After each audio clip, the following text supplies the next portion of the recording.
Spring is all about new life, but this Easter season we look at a life story playing out over the span of 100 years plus. A story, as Boyd Hubert reports, is music to the ears of a congregation 2 hours south of the Twin Cities. Sunday morning in Winnebago means Good morning. Mary Conklin won't be the last to First Presbyterian Church. I always get here early. Early to get a good seat, but not the one in the aisle. I'm in my place. The seat in which she's stayed a while.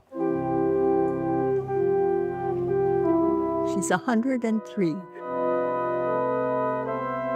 Amazing lady. Corning, Iowa, class of 1940, after which Mary, the budding pianist, was drafted. Europe had been in this terrible war. Drafted into the Sunday service when World War II caused the relocation of her town's other organists. At age 18. I was the only organist for Protestant churches in town. she's been playing at churches ever since. Her current gig opened 6 years ago when Mary Jean Miller decided it was time to retire from the organ. I'm 79. Which is when Mary got the job at 97. I wasn't surprised. Diana Nope. Conklin, Not at all. Mary's daughter, wasn't. Nor was anyone else. She leads our Bible study once a month. She volunteers at the church thrift shop. And when the church choir director went south for winter, At 102, she was our fill-in choir director. Pastor Jill Emery Palm Sunday. can hear from her office Mary practicing to an empty church 3 days a week, 2 hours a day. At 103, you might think she'd have it down.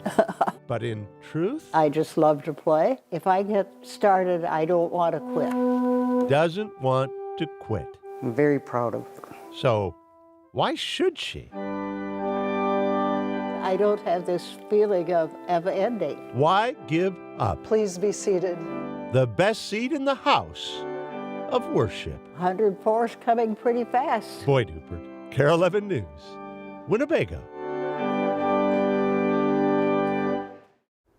Well, the organ also led Mary to her late husband. Inspired by her love for the instrument, she studied music in college, where she met the theology student she would later marry.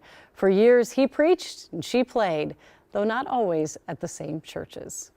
Well, God bless her. That is beautiful. I loved it. And I love that she's so passionate about it. I'm sure that's why she's still so sharp. 2 and hours, three times a week. I just can't stop when I start. That's it remarkable too. that she can still see and be able to just, navigate all that. It's wonderful. Absolutely.